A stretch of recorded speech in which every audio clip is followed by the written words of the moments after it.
Allahumma salli ala Muhammad ya Rabbi salli alaihi sallallahu rabbuna ala nuril mubin Ahmad al-Mustafa sayyidil mursalin ala alihi wa sahbihi ajma'in walhamdulillahi rabbil alamin raditu billahi rabba wa bil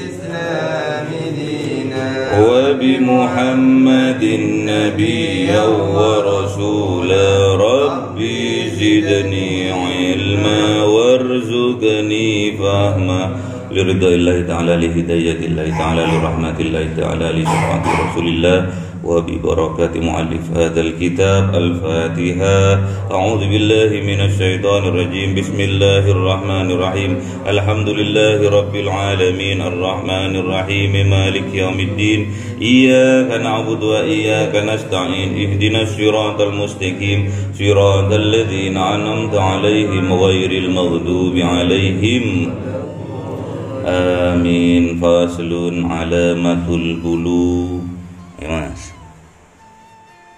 Faslun alamatul bulughil salasun. Utawi iki lahu faslun utawi pira-pira tetengere baligh iku telu. Tamamu khamsa asyarata sanata. Suwiji iku sempurnane umure 15 tahun. Fil zakari wal unsa wal ihtilami fil zakari. Ing dalem wong lanang lan wong wadon lan mipi metun mani ing dalem wong lanang wal unsa litis sinina wal hayudu fil unsa litis sinina lan wong wadon karo karena umur sangang tahun lan haid ing dalem wong wadon krana umur 9 tahun.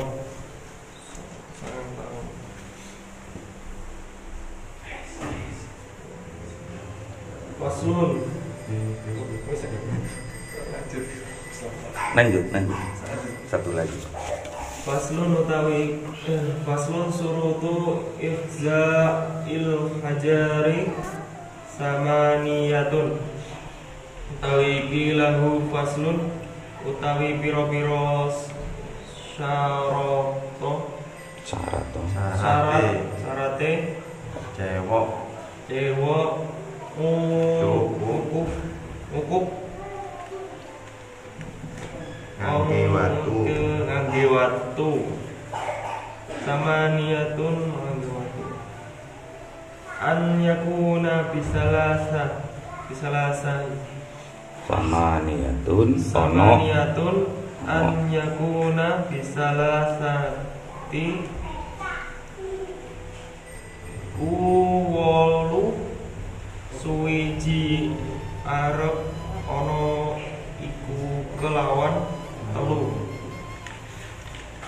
ajarin wa an yunaqal mahallu wa an la tajifan nasu piro-piro watu lan arep ini bersiapan opo panggone lan arep ora kering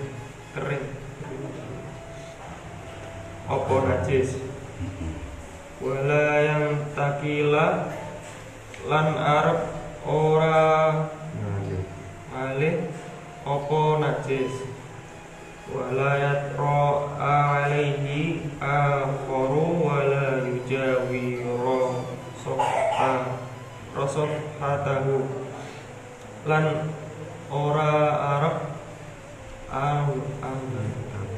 anyar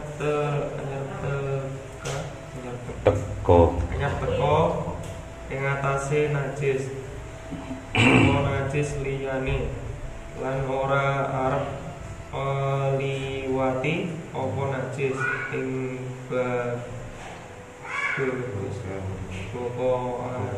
bokonge wong lan ing wa khasyafatahu wala yusibahu lan ing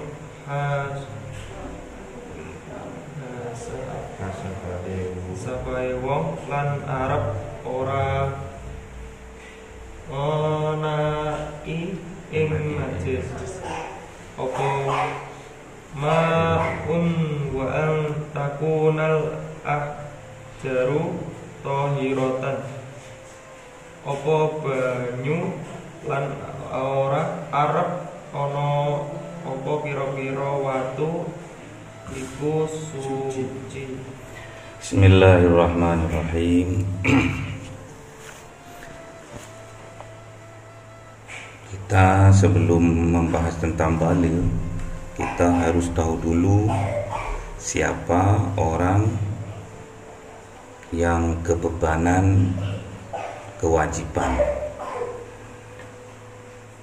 atau disebut dengan mukallaf atau taklif. Mukallaf, taklif, orang yang kebebanan kewajiban.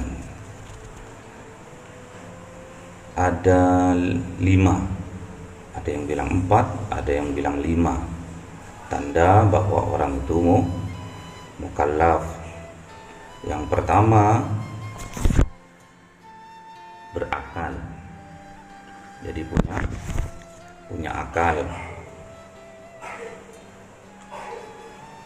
Jadi apabila ada orang yang gila, akalnya tidak sempurna, itu bukan termasuk orang mukallaf, orang yang kebebanan kewajiban.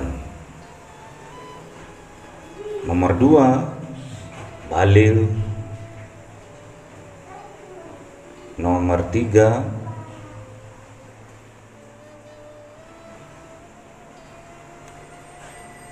salamatul hawas,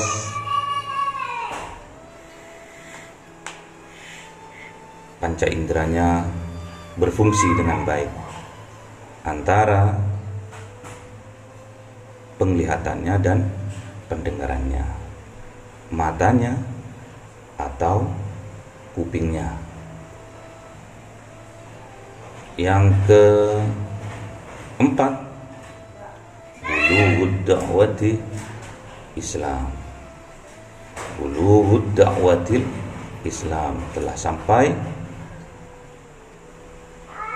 dakwah tentang Islam.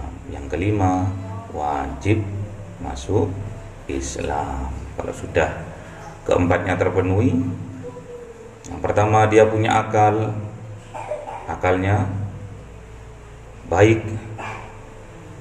Yang kedua, baligh. Yang ketiga, panca inderanya berupa matanya atau kupingnya, atau yang keempat, bulughud da'watil Islam, telah sampai kepadanya tentang dakwah tentang Islam. Yang kelima, wajib masuk Islam, kalau enggak kafir.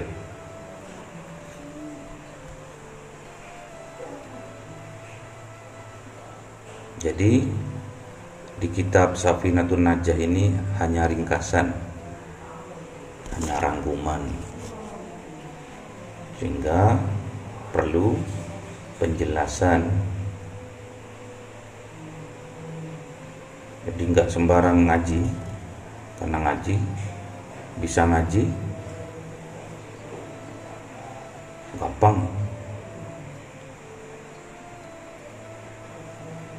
Tentang baligh gampang. Apa sih baligh? Syaratnya dari apa sih?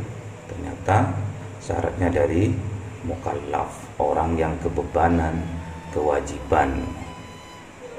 Di antaranya nomor 1, dia itu berakal. Jadi kalau orang gila itu tidak kebebanan, kewajiban. Yang kedua, baligh. Jadi ada tanda-tandanya baligh itu ada 3.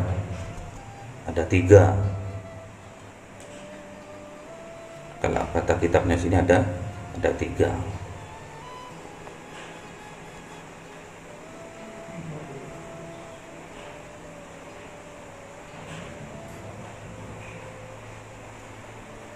Terus yang syaratnya mukallaf yang ketiga ada salamatul hawas, panca inderanya berupa mata atau kuping harus berfungsi secara sempurna. Terus yang keempat, bulughud dakwatil Islam, telah sampai dakwah Islam kepadanya. Dan yang terakhir, yang kelima, wajib orang itu masuk Islam. Jadi menuntut ilmu itu harus atau kewajiban ya bagi kita.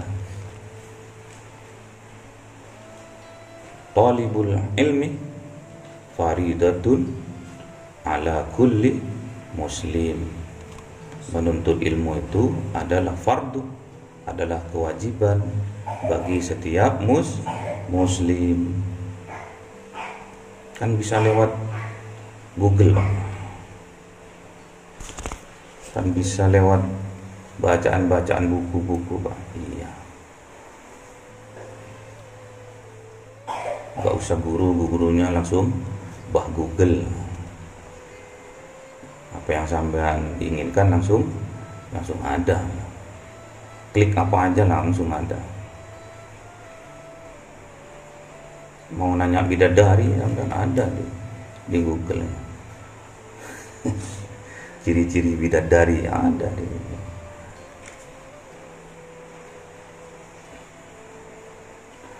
Man laisa syai fasyai'un syaiton.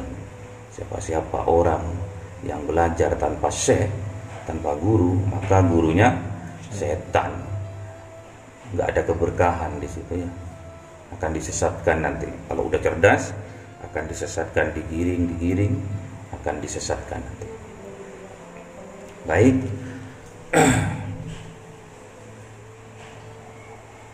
Jadi tanda-tandanya orang itu baligh bagi laki-laki itu ada 2. Bagi laki-laki itu ada 2. Yang pertama keluar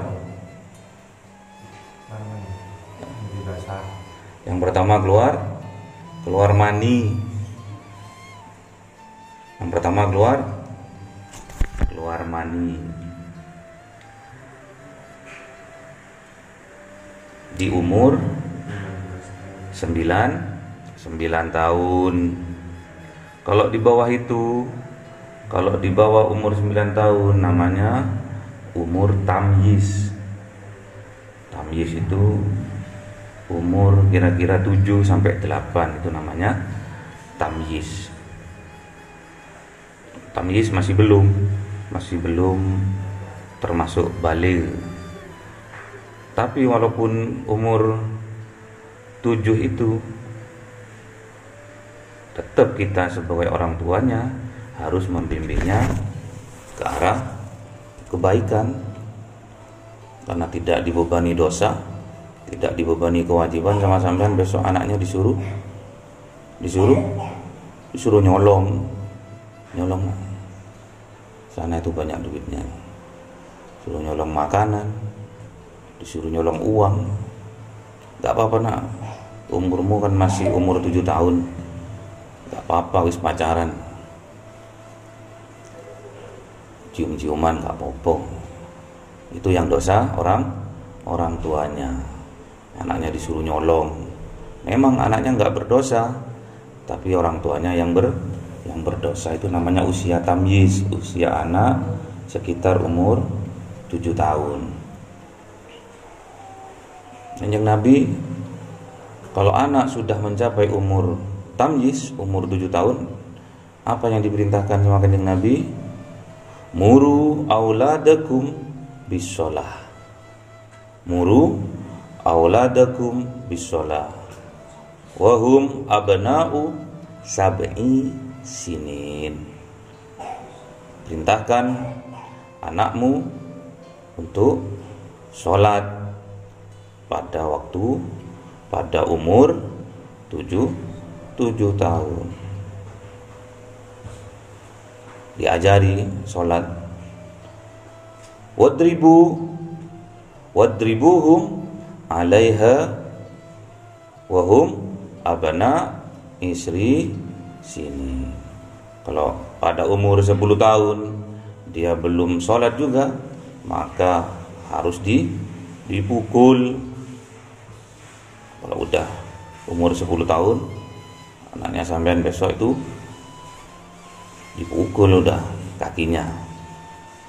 Umur 7 tahun ajari, disuruh sholat sambil diajari. Nanti kalau udah umur 10, kalau nggak sholat dipukul, kata Nabi. Baik, masuk ke baligh lagi. Yang pertama bagi laki-laki adalah keluar mani pada usia 9 tahun.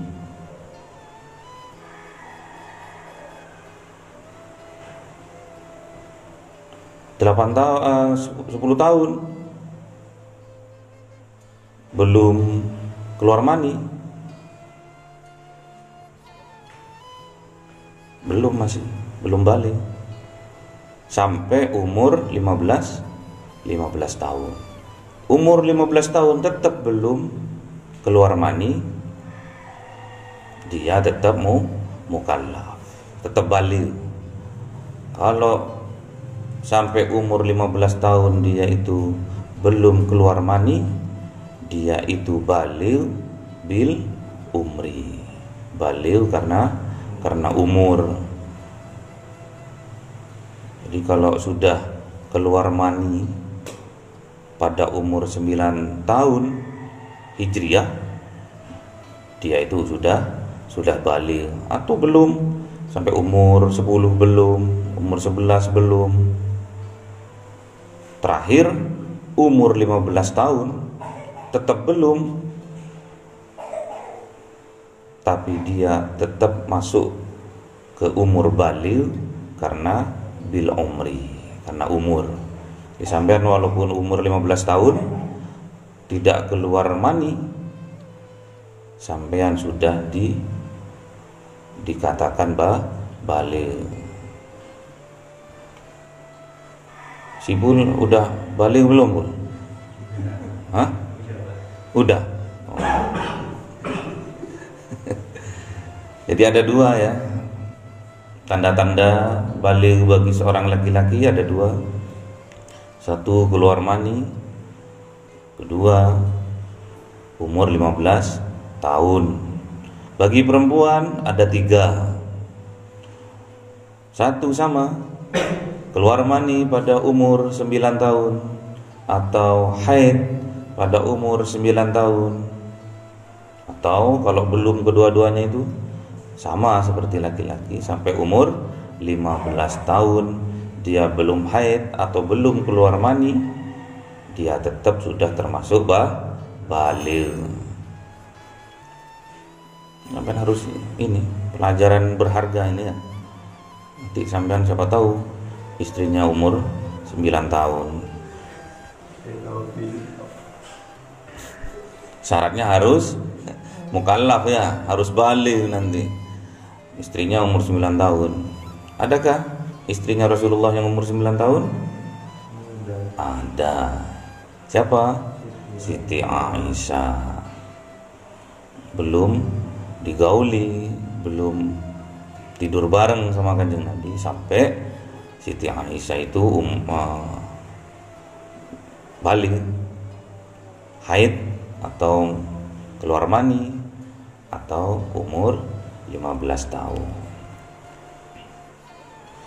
Jadi kalau bagi laki-laki itu ada 2, bagi perempuan ada 3. Anaknya sampean besok, kalau ada yang laki-laki itu syaratnya yang pertama keluar mani atau umur 15 tahun, atau bagi yang anaknya perempuan besok ada 3, keluar mani pada umur 9 tahun atau haid pada umur 9 tahun.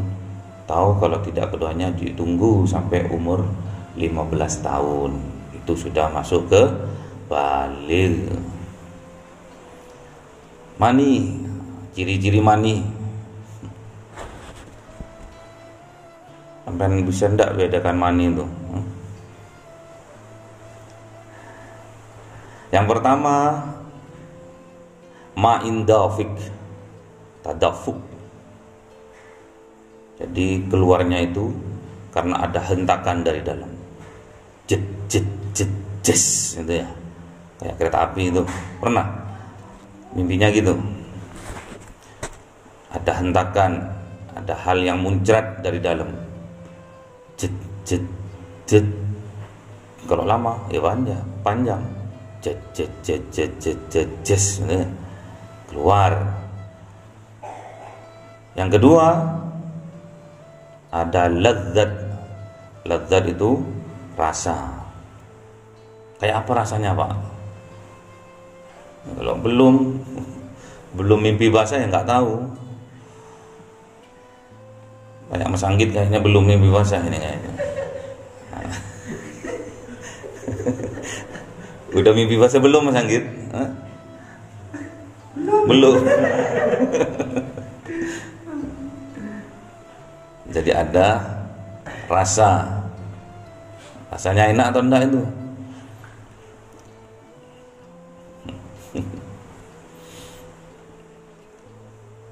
Dan yang ketiga, baunya amis.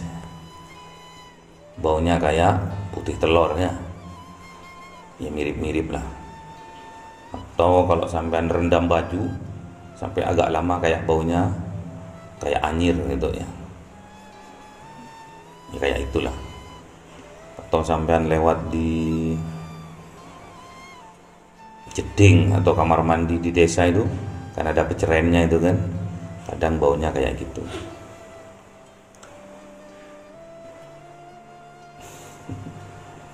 Jadi misalkan sampean itu mimpi terus sampean itu keluar mani, ciri-ciri maninya ya seperti itu ya. Terus sampean mimpi tapi nggak ada tadafuk, nggak ada hentakan dari dalam, nggak ada jet itu, berarti perlu dipertanyakan itunya sampean itu. Berarti ada yang konslet. Barangnya sampean itu loh, ada yang konslet.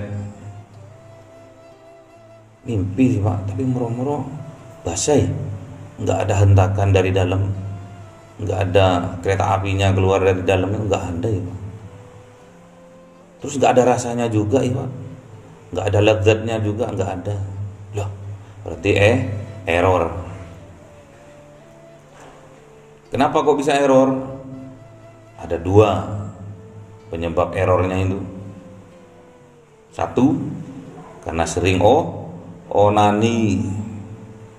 Kalau bagi perempuan, masturbasi. Bahaya itu.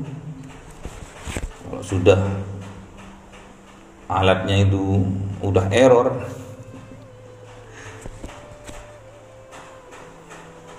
sulit untuk regenerasi nanti, sulit punya anak, sudah nggak berfungsi. Moro-moro udah basah. Kemarin saya mimpi Pak. Mimpi apa? Berenang. Oh, terus moro-moro basah ya Pak. Dilihat dulu, ada baunya enggak? Ada hentakan enggak dari dalam? Enak ndak waktu keluar? Enggak, iya Pak. Oh, berarti sampean ngompol.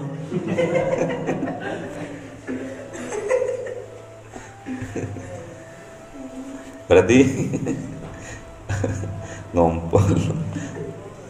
Beda ya, lezatnya itu beda. Misalkan sampean kebelet pipis ya. Kebelet pipis ditahan sama sampean karena sampean di kondangan. Tahan.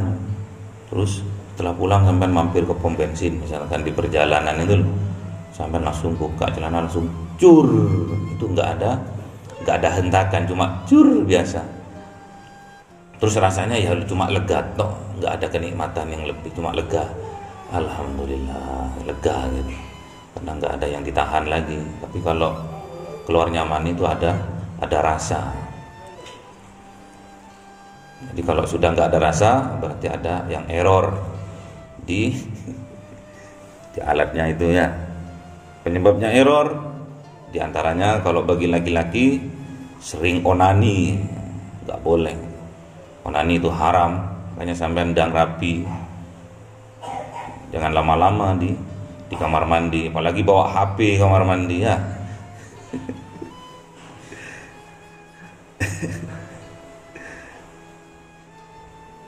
Nggak boleh bawa HP di kamar mandi. Cepet-cepet kamar mandi, berdoa sebelum masuk kamar mandi, keluar kamar mandi juga berdoa ya.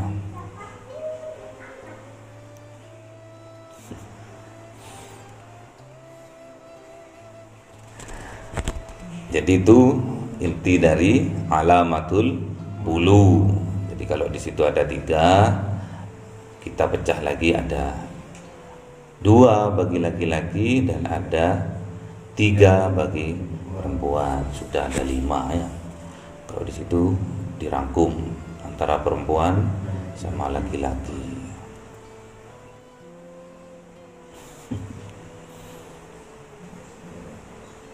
Itu syaratnya baligh. Kalau sudah baligh, terus yang ketiga tadi syaratnya orang mukallaf, yang ketiga adalah apa? Alamatul hawas, panca inderanya berupa mata atau berupa kuping itu berfungsi secara normal. Atau misalkan sampean auzubillah, misalkan ada orang matanya buta tapi kupingnya masih aktif, itu masih bisa.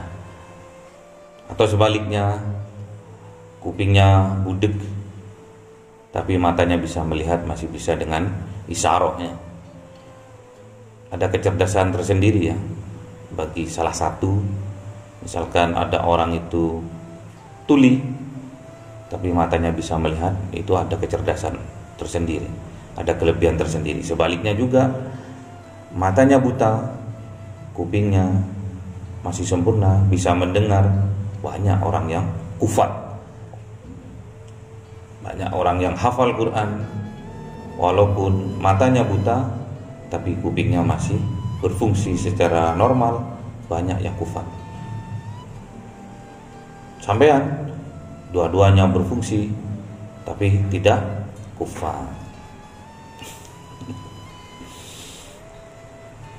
Terus syarat yang keempat adalah bulughud da'watil Islam, telah sampai dakwah Islam, kesampaian itu loh.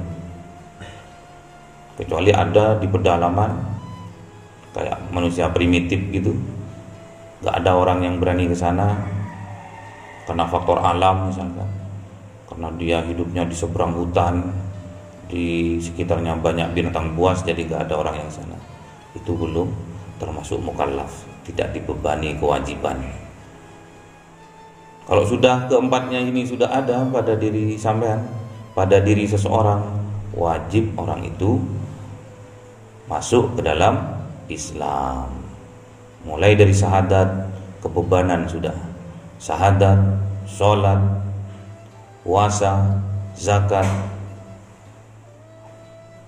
haji, wajib sudah kebebanan itu ya. Jadi kalau orang mukallaf, syaratnya ada 4 tadi. sudah terpenuhi semua, dia harus masuk Islam. Kalau tidak, dia kafir. Makanya kebanyakan orang yang masuk Islam itu karena sudah cerdas, sudah paham, pinter, baru masuk Islam. Orang yang keluar Islam kebalikannya, bodoh, goblok, gampang dibodoh-bodohin. Banyak yang murtad keluar dari Islam. Jadi sebelum masuk ke baligh, kita harus paham dulu tentang orang mukallaf atau taklif ya. Sudah paham tentang mukallaf dan syarat-syaratnya sudah paham. Enak sudah sampean, sudah punya ilmunya, udah tahu ciri-cirinya mani, sudah tahu. Terus juga bagi perempuan haid ada istihadah tentang haid. Terus yang selanjutnya ada nifas, habis melahirkan. Terus juga ada istihadah tentang nifas. Sebelumnya orang itu sebelum menikah sebetulnya harus paham ini dulu semua, baru menikah. Sampai belum paham, jangan menikah dulu. Istrinya juga ditanya nanti tentang haid, cara bersesuci juga dari haid, nifas juga nanti nggak tahu. Sampai biarkan, sampai berdosa, karena dosanya istri ditanggung suami. Terus yang selanjutnya, faslun syurutu ijza'il hajari thamaniyatun. Ini tentang istinja. Tentang apa? Tentang bersuci.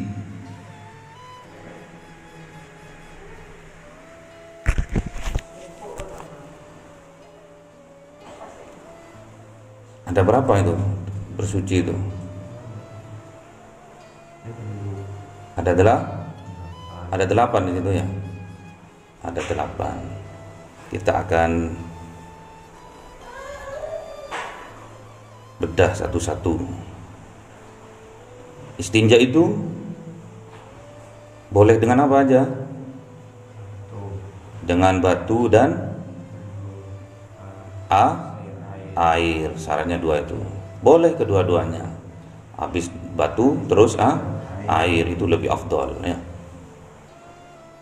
Istinja pakai batu itu enggak sama dengan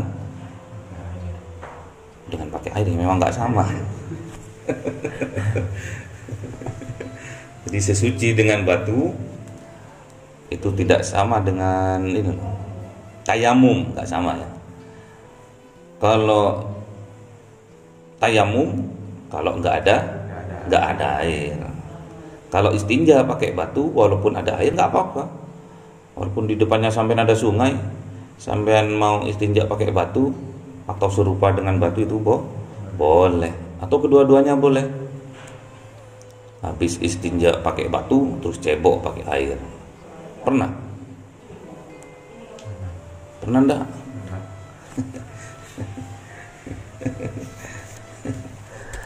Ada 3 syarat ya istinja itu ya.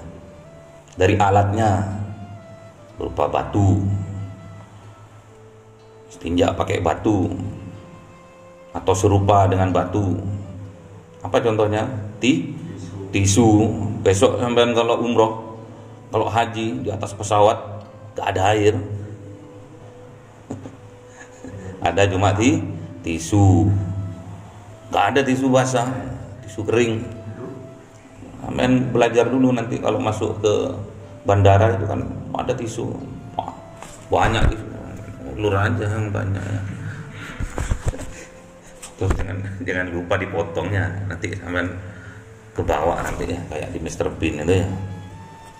Jadi syaratnya kalau pakai batu atau serupa dengan batu, 1 harus suci, 2 harus kering. Kalau tisu basah nggak boleh, atau batunya basah nggak boleh. Itu bukan ini, tapi memindahkan najis itu ya. Dan yang ketiga bisa mengangkat kotoran atau bisa menyerap kotoran. Yang keempat, tidak berharga. Apa Pak contohnya yang berharga itu? Roti tawar yang biasanya sampean makan terus sampean buat istinja. Yang kelima, padat. Pernah sahabat waktu Kanjeng Nabi buang hajat terus diambilkan sama sahabat. Ternyata setelah dilihat sama Kanjeng Nabi, ternyata kotoran onta ini duduk ini.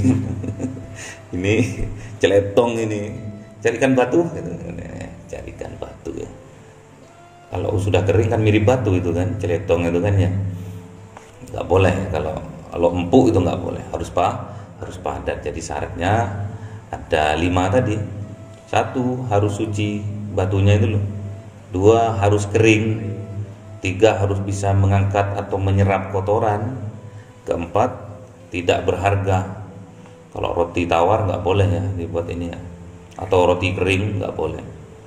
Yang kelima harus padat ya. Bisa dimakan ya.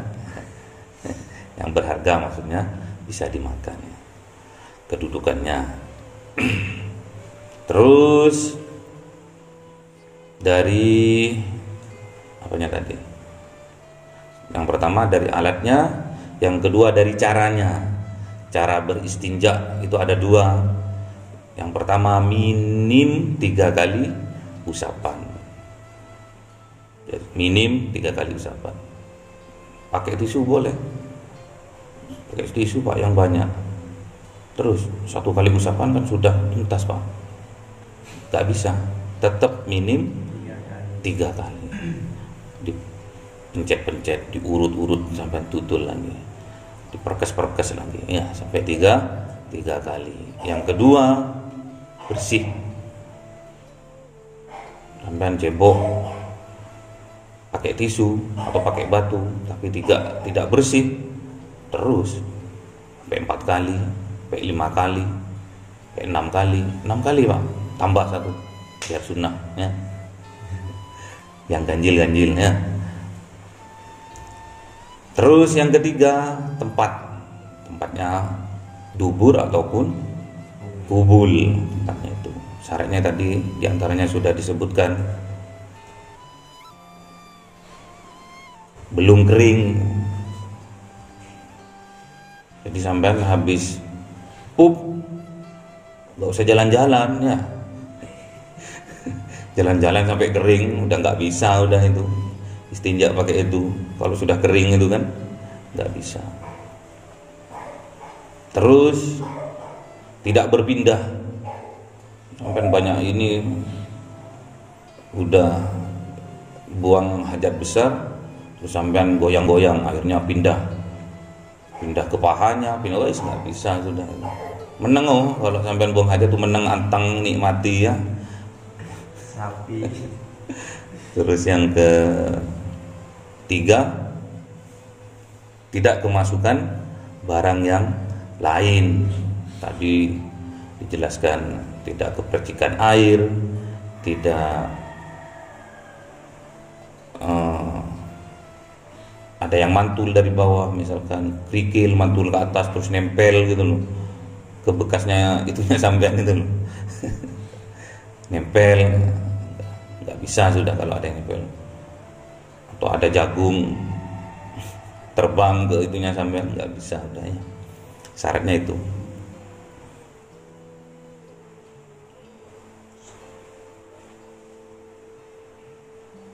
Jadi kalau di situ ada 8, kalau yang saya sebutkan tadi udah ada berapa itu? Yang pertama ada 5 dari syarat dari apa tadi? Alatnya ada 5. Terus dari caranya ada 2, sudah berapa? 7. Terus dari tempatnya sudah ada 3, berarti total 10. Jadi di sini dirangkum aja jadi 8. Cara istinja sudah paham, berarti sampean sudah siap untuk apa? Kebebanan, kewajiban. Untuk selanjutnya nanti tata cara bersuci atau berwudu. Semoga bermanfaat. Al-Fatihah. A'udzubillahi minasyaitonirrajim. Bismillahirrahmanirrahim. Alhamdulillahirabbil alamin. Rahmanirrahim. Maliki yaumiddin. Iyyaka na'budu wa iyyaka nasta'in. Ihdinas siratal mustaqim. Siratal ladzina an'amta 'alaihim ghairil maghdubi 'alaihim. Amin. Subhanakallahumma wa bihamdika asyhadu an la ilaha illa anta astaghfiruka. Subhanakallahumma wa bihamdika asyhadu an la ilaha illa anta astaghfiruka.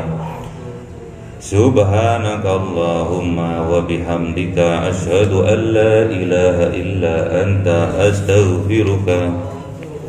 Gimana doanya Allahumma barik lana fi Rajab wa Sya'bana wa ballighna Ramadana wa ighfir lana dzunubana.